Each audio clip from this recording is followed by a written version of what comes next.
Sinister forces prey on their sanity, tearing their world apart. Uncertain if he can stop the haunting, he must face his fears and fight back, or lose his home forever. Between the world we see and the things we fear, there are doors. When they are opened, nightmares become reality.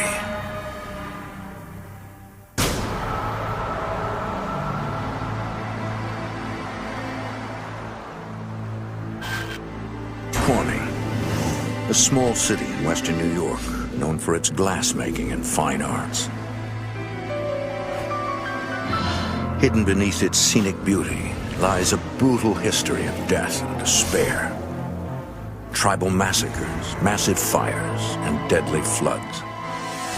Today, some believe these tragic events have made this fertile ground for the supernatural. What, this one right here? This is it, 213. It's cute. What do you think, baby? You like it? In the fall of 2005, Mike Speranza is searching for a house with his girlfriend, Lisa Murray. Mike works for a telecommunications company, and Lisa is an artist. My apartment's right down the street. I never knew this place was for sale. Well, it's been on the market for such a long time. I just about forgot about it myself. Mike regards his experiences as personal and private. It's not bad looking. It's cool. He's agreed to share his story under the condition of anonymity. My girlfriend and I were going to move in together and just be together forever type of thing. This house will be great for a small family. Yeah. Plenty of space to work from home. Oh, what do you do? Paintings mostly, sculptures, stained glass too. That's the main reason to buy the place. And she would have plenty of space to do whatever she wanted. Space to work from home. Yeah. She could have a business in the basement if she wanted to set it up as a studio where she could even teach. So, when do we move in? Well, why don't we finish the tour first? Okay. All right. Come on. Fine. Let's go upstairs, shall we? Let's go up.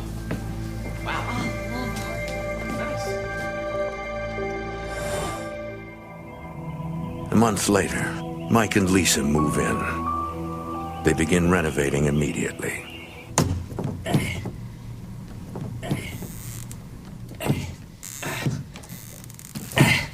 Hey, didn't hear you coming. Here. Yeah. Want to help me? Yeah. Yeah. Please. Here we go. Ready? Go. There. Ready.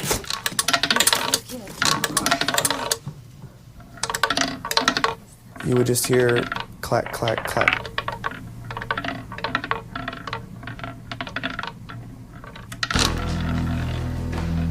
Oh my gosh. It's cool. It's a housewarming gift. From the house. Maybe next time it could send down some diamonds. It was something that we kind of looked at each other, nervously laughed, and thought to ourselves, that's interesting.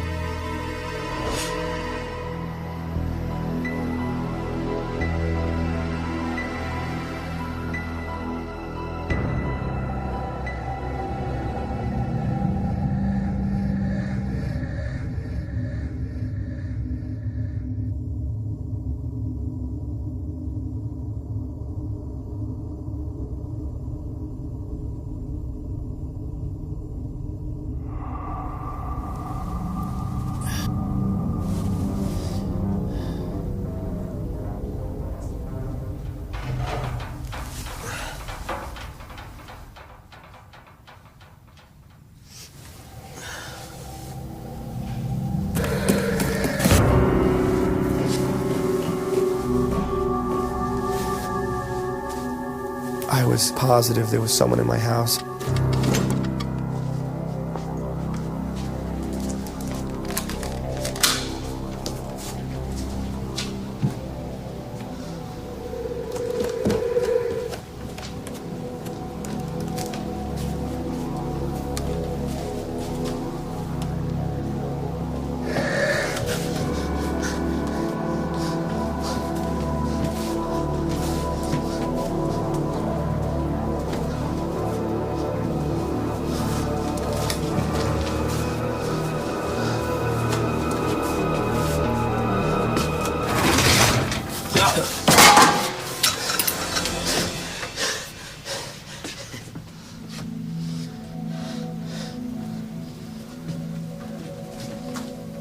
I checked every spot in that house. The front door was dead bolted. There were chains on the back door. So there was no way that someone could have gotten in or out.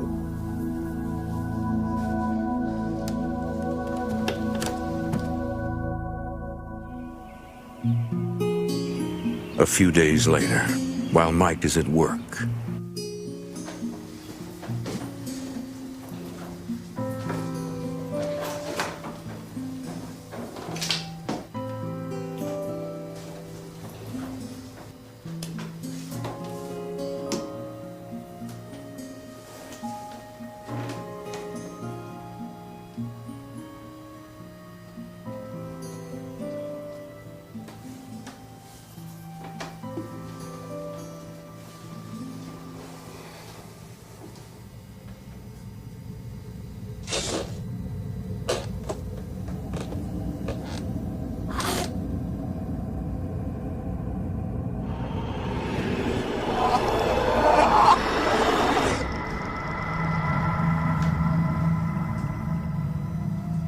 Yeah, no, I see it on monitor too. Other than that, oh wait, hold on. Can I call you back? All right, I gotta go. Okay, bye. Hey, Lisa, how's it going? It's okay. Something wrong? I don't know. I just needed to hear your voice.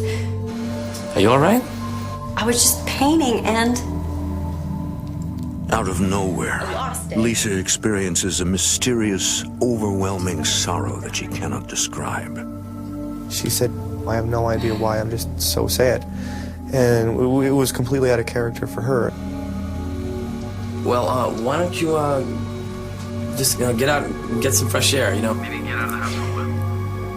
Yeah, it's probably a good idea. I'll see you soon. Okay. Bye.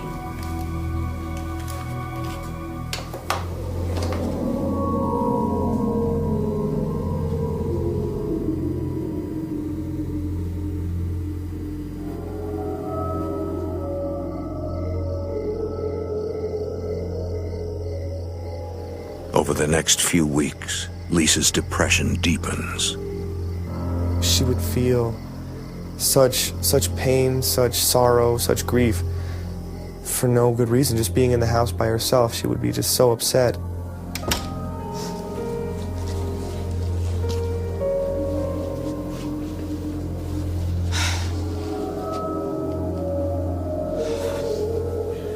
It was a little bit at first, and then as the months progressed, it just got worse and worse. I know what you're thinking. I still haven't done them. I haven't done a damn thing all day.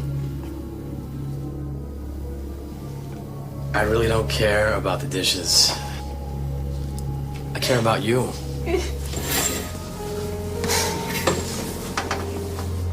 I'm worried about you. I think maybe we should go see a doctor or something. I don't need help.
I knew something was there, something was watching me.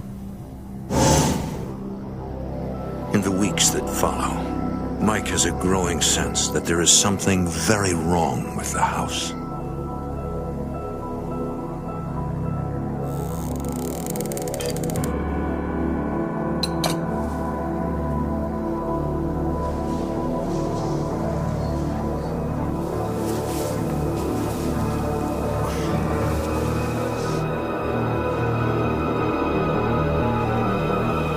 I felt something at the foot of the bed.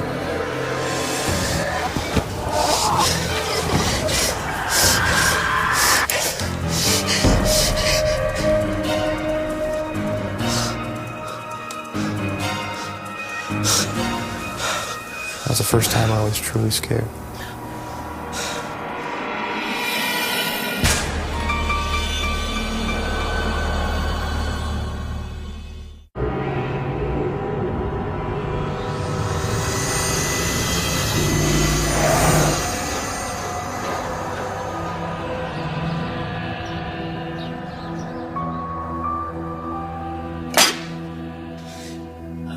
Didn't mean to scare you.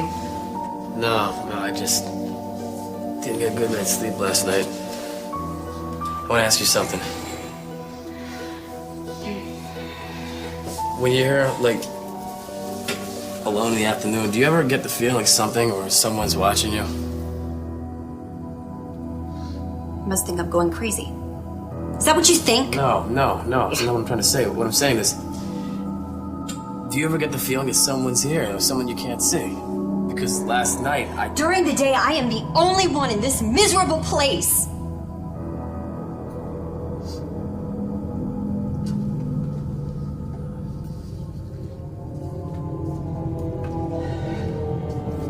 Let me tell you something. I bought this miserable place as an investment in us!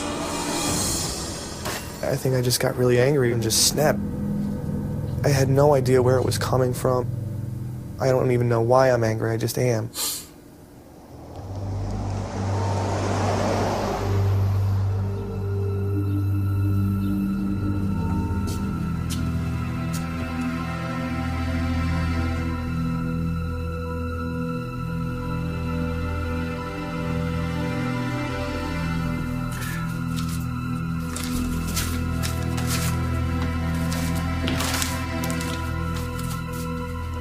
The arguments with Lisa and the bizarre occurrences in the house drive Mike to bury himself deep into his work.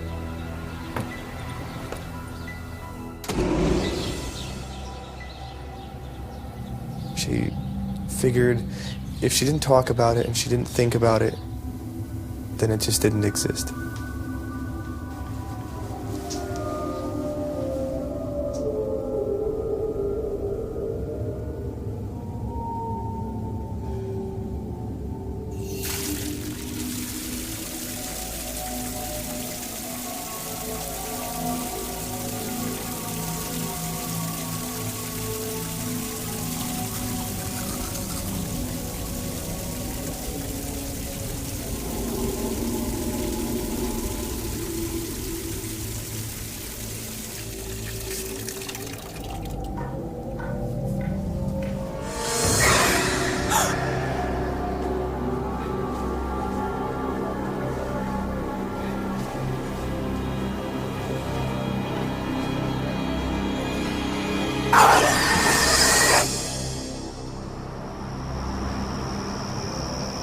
As Mike returns home each day, he feels a sense of dread.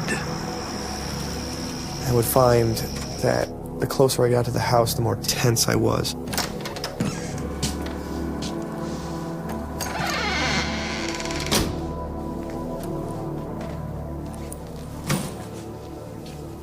And I remember specifically setting the mail in a neat pile. Lisa!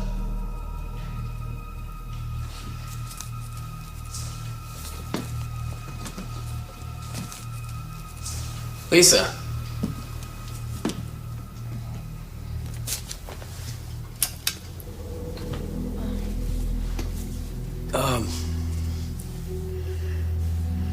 Did you move the mail?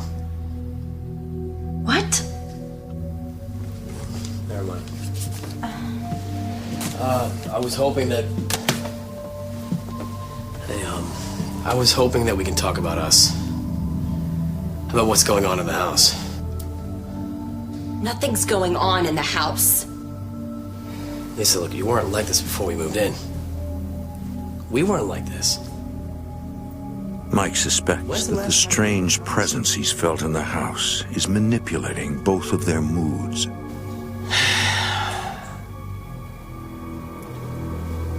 All right. Lisa, I think for your own well-being, you should get out of the house. There was definitely an angry, sad, a very emotionally distraught energy in the house. I know I should just go visit friends and take a walk and go shopping and put on a smile for you. No, I think you should...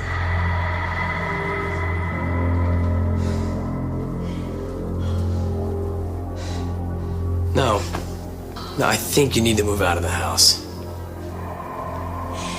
Is that what you want? I think it's the best for both of us.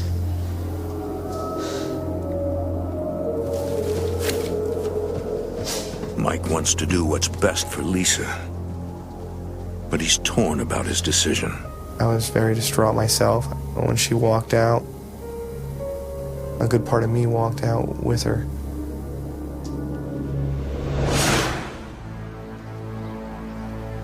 Mike spends his first weekend alone in over a year. He realizes he can no longer deny that his house is haunted. I came to the understanding that something was there. I didn't want to fear it. I wanted to understand what it was. I set up my webcam and just left it on record and recorded on my computer the whole day. Unsure who or what is knocking the mail on the floor, Mike tries an experiment.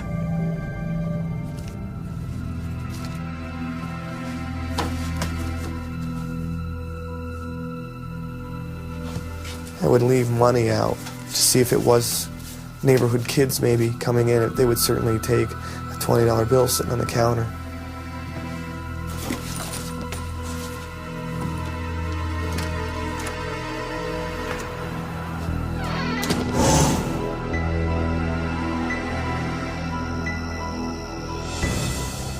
But that wasn't the case. I couldn't find any other explanation other than there was something in the house.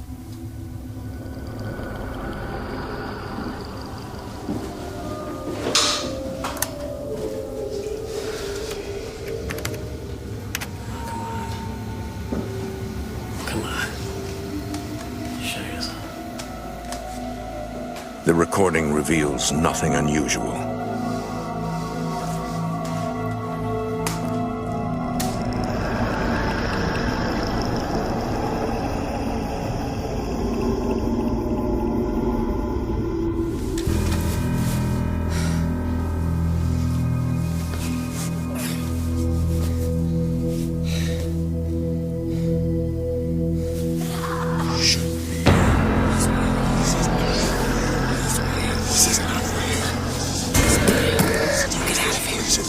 There's two voices. They sounded like they were arguing over me. That terrified me. What do you want? And everything stopped. I heard silence, like nothing was even there.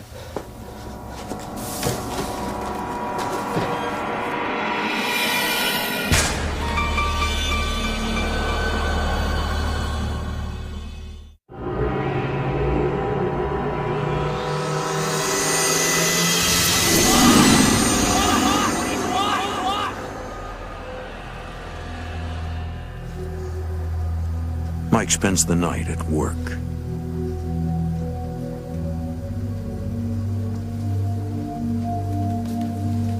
Oh, hey.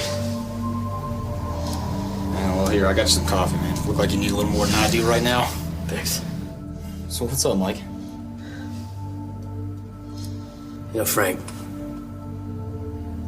If I tell you something about the house, can you kind of keep it quiet? Yeah, Mike, sure. What's up? I think the house is haunted. Yeah, right.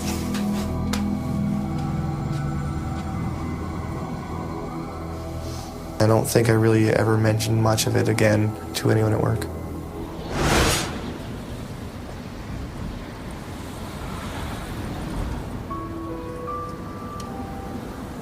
I don't know why I didn't leave.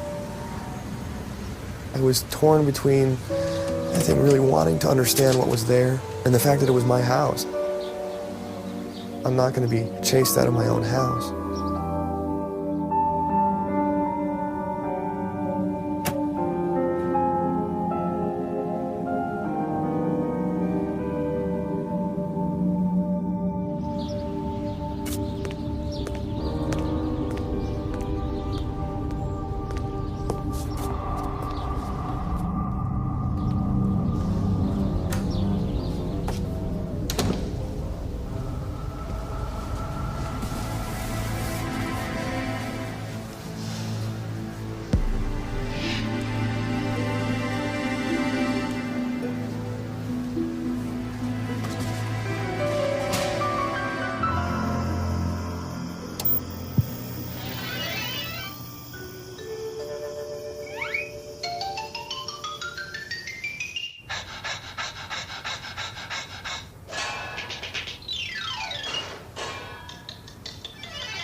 He had just turned around and looked at me as if to say, hey, I was watching that.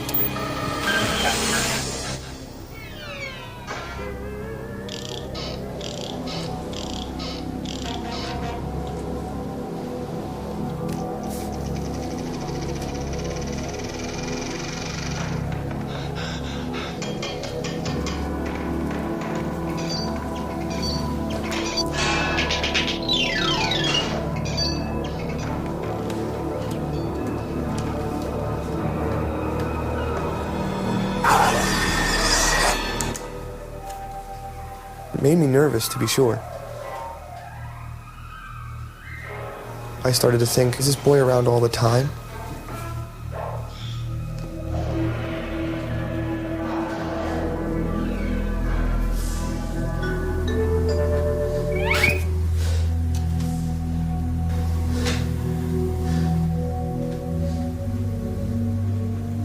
Mike tries to keep his composure. But he begins to wonder if he should sell the house. Days later, Mike meets his friend Sarah Stratton for coffee. Hey, Hey, you look terrible. thanks. And we've been really close friends for a good 2 years. Nice to see you, too. It's a good friendship. So how's the new house? I'm thinking about putting in a transfer. Sell it. You just bought it. I don't know, just, it's a lot more room than I need on my own. Actually, I'm gonna be losing a lot of money on it. It needs to get fixed up. I mean, mostly paint, but in order for me to sell it, I gotta fix it, and I don't have the time. What can I do? Nothing. Look, I'm off on Monday. I can help you start painting. He never asks somebody for help. I can't ask you to do that. He's not a person that, will take assistance. And I volunteered to, whatever you need, I'll do it. You sure?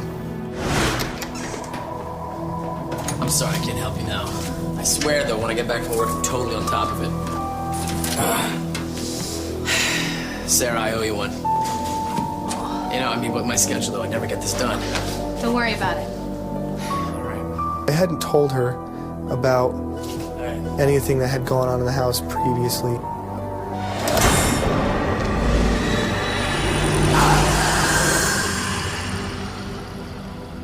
I wanted to make sure it wasn't me who was crazy.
had this overwhelming urge to cry or sadness, almost the kind of sadness that you get when someone you felt has, or someone has told you somebody has passed away.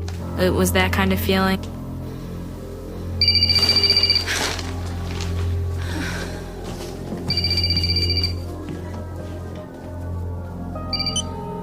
Hello. Hey, Sarah, it's me. How's everything going? I'm fine. Are you okay? Yeah, I think I've got a cold coming on. Oh, all right. Well, call me if you need anything. I really appreciate your help. I will. Okay. All right. Bye. All right, bye.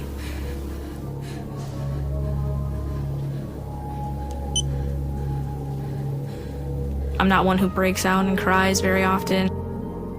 It was a good 20 minutes where I just felt almost like I couldn't move.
It sounded like walking on plastic, but it was very loud, like almost like somebody was rustling the plastic. I felt like I had to leave the house. I felt that if I didn't get out, something was gonna go wrong.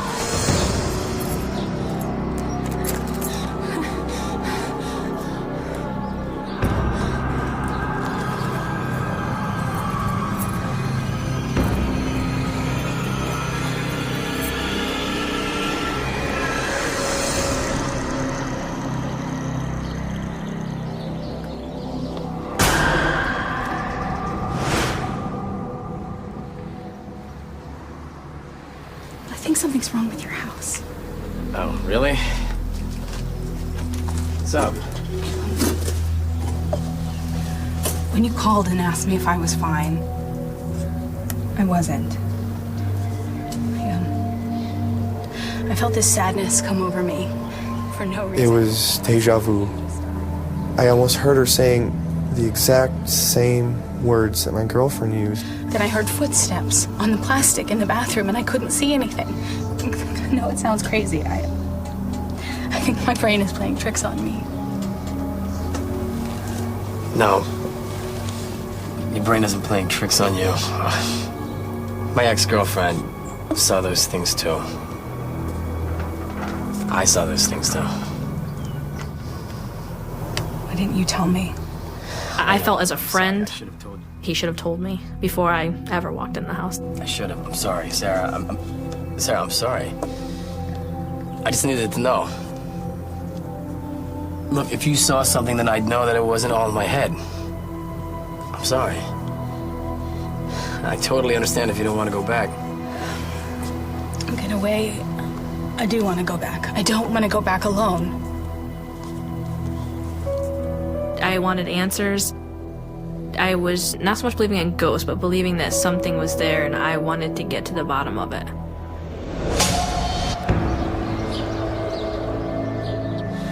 Someone out there's got to know something about this.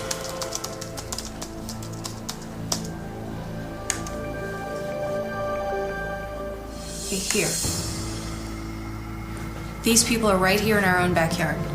Come on, ghost hunters. Can we just call them?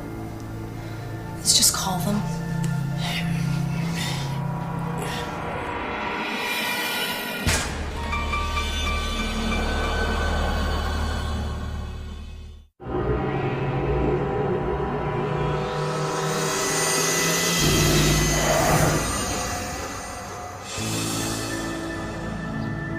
Mike reluctantly allows a team of ghost hunters to investigate his home. I was certainly skeptical. I mean, who's really an expert on ghosts? But yeah, of course. Hey. Stacy Jones is a paranormal investigator and founder of Central New York Ghost Hunters. You're not quite sure what to make of all this, are you? Tell you the truth, I'm not sure I believe in all this. I have very healthy respect for skeptics. Skeptics keep us honest. Stacy and her team specialize in gathering physical evidence of the supernatural. I think a lot of the evidence can be explained away as far as being a natural phenomenon. So what we try to do is actually go in and just try to find the one piece of evidence that we could actually prove out and say, yes, this is something paranormal in nature. Kyle Couchman documents every investigation on video. What I was told before going into the house was just that they had some strange activities going on there. They weren't real specific about what was going on. Regina Matthews refers to herself as a sensitive. I can sense things that have gone on in some locations. I guess you would call them spirits. James Aitchison rounds out the team. My area of expertise is mostly film and audio. I do EVPs and take pictures. We get a lot of voice recording.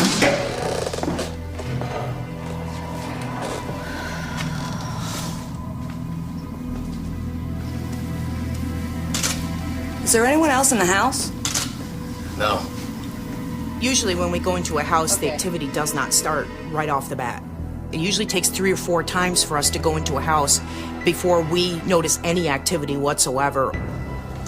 All right, let's set up the tape recorders and the video cameras.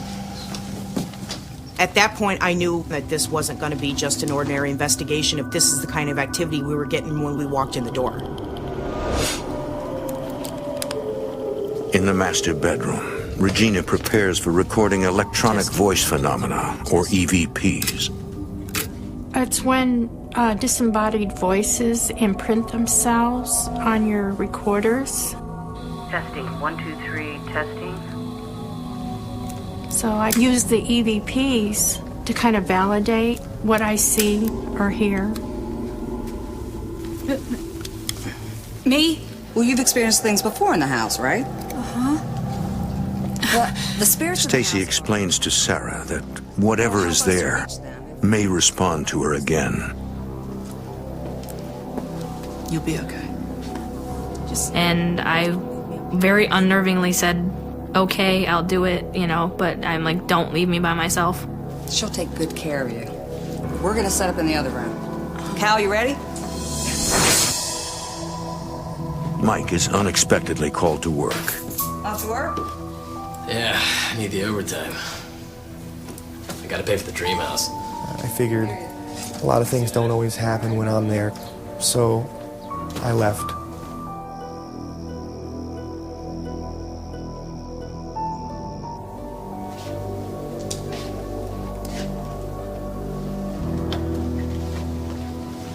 I'm gonna go outside and get some extra tapes.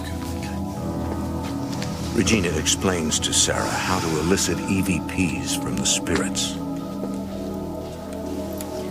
I'm going to ask a series of questions. Sometimes the audio equipment will pick up a faint response. I've asked specific questions and received specific answers for them. It tells me that the spirits can interact with the living. Is there anyone in here who wants to talk?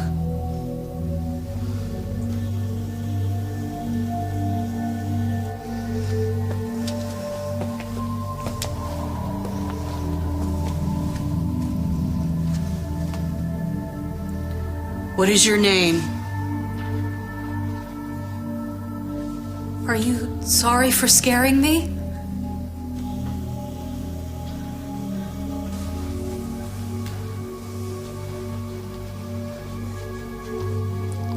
How long have you lived here?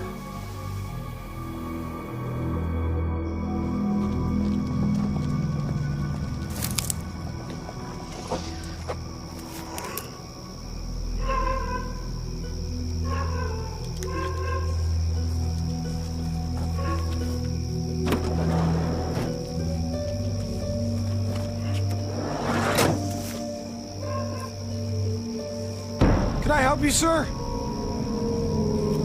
Can I help you, sir?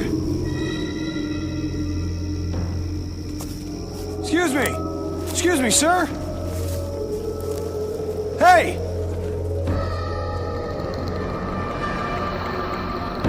I looked down the alley and there was absolutely nobody there.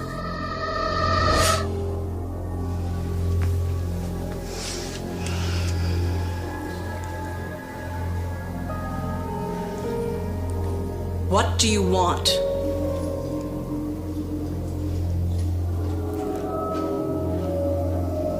Why are you in this house?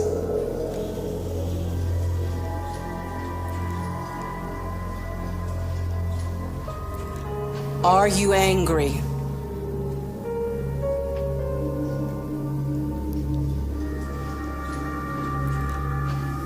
Are you a child?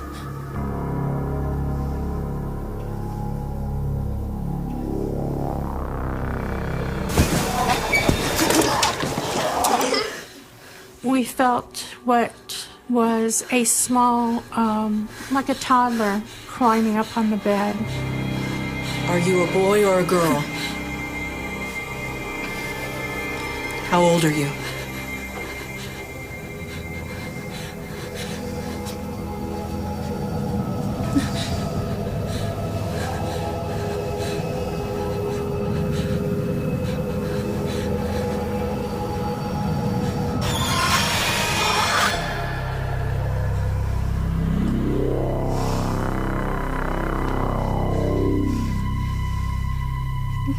If you're scared, you can go.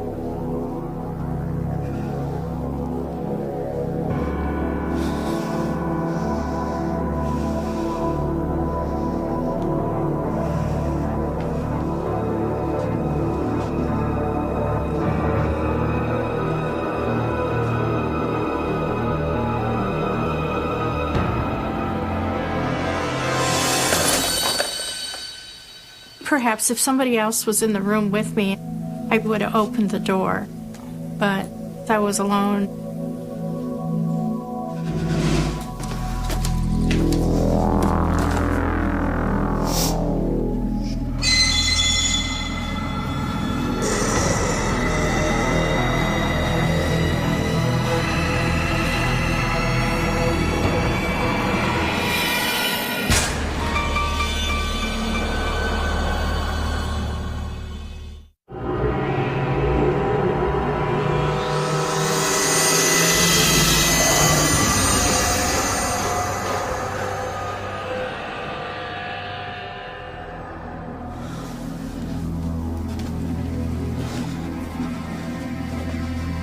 Who's there?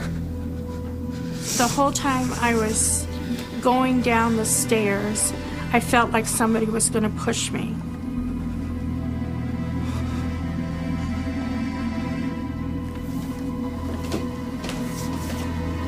Who's there?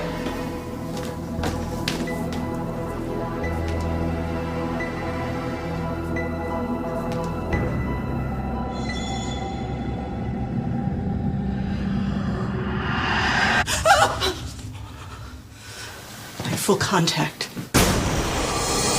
Full contact. Where? Here. What happened? I saw something or someone here.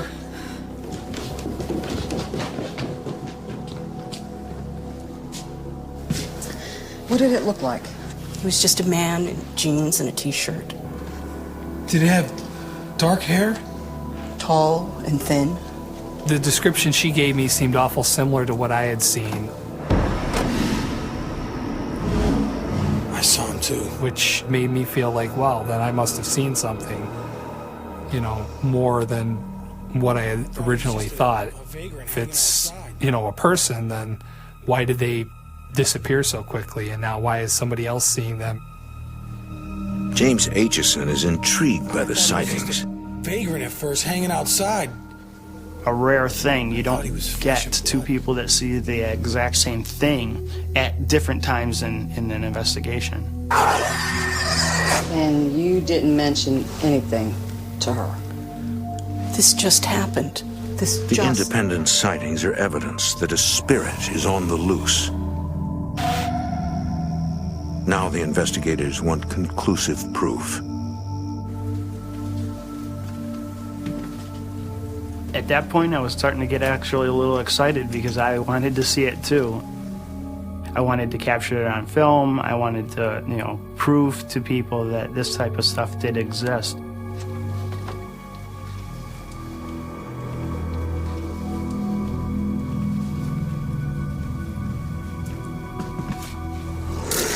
As he went by, and it was just a blink of an eye, that's how fast he went by, it definitely felt like he was not happy with me being in there at all.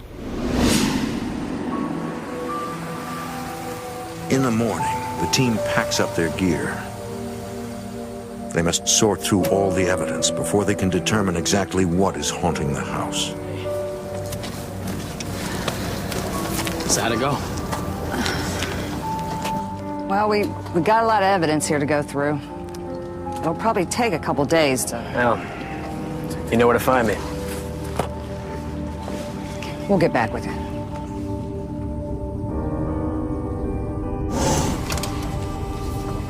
A few days later, Stacy and her team analyzed the photo James took in Mike's house.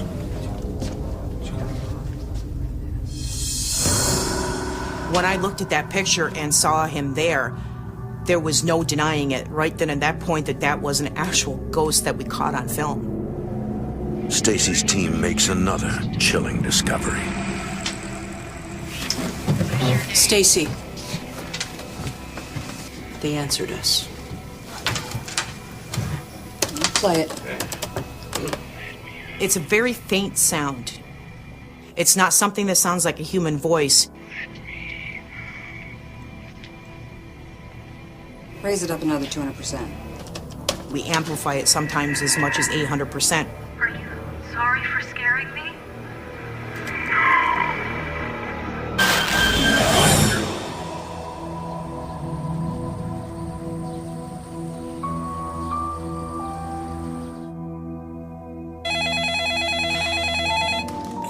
Hello. And I think that was the first time that I ever admitted to anybody that this was an actually bona fide haunted house. But Stacy and her team are unable to determine who is haunting the house and why. Yeah, okay, I'm downloading it right now. Bye. Stacy emails the photograph and EVP recordings to Mike. Is there anyone in here who wants to talk? What is your name? What do you want? Let me out. Let me out. What is your name? What do you want? Sorry for scaring me?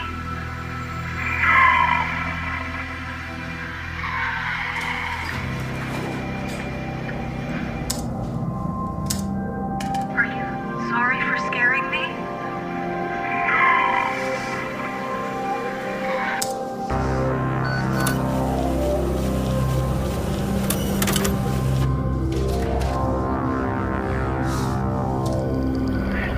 This was kind of the last nail in the coffin. It was one of those things that I knew I just needed to get away from this house, sever my ties with this house, and just pretty much get out of the area.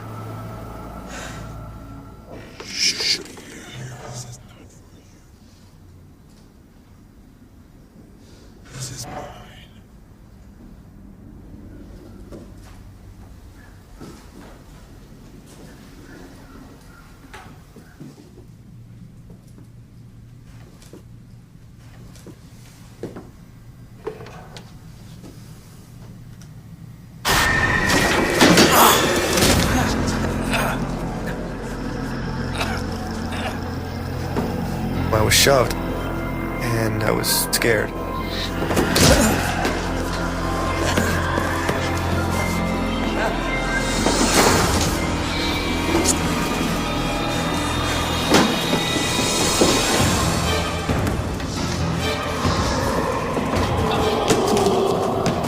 Mike returns to the house, but only to pack and move out. He rents a small apartment across town while waiting to hear about a job in another city. The experience changes him forever. I'm certain now that there is stuff out there.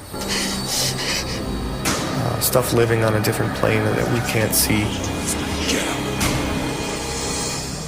And I am torn with wanting to know more and just wanting to play the ignorance is bliss and just not know anything.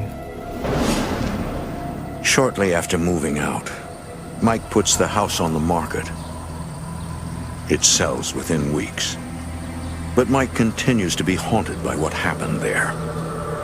He can find no explanation for the young boy who seems so eager for attention, or for the angry male ghost.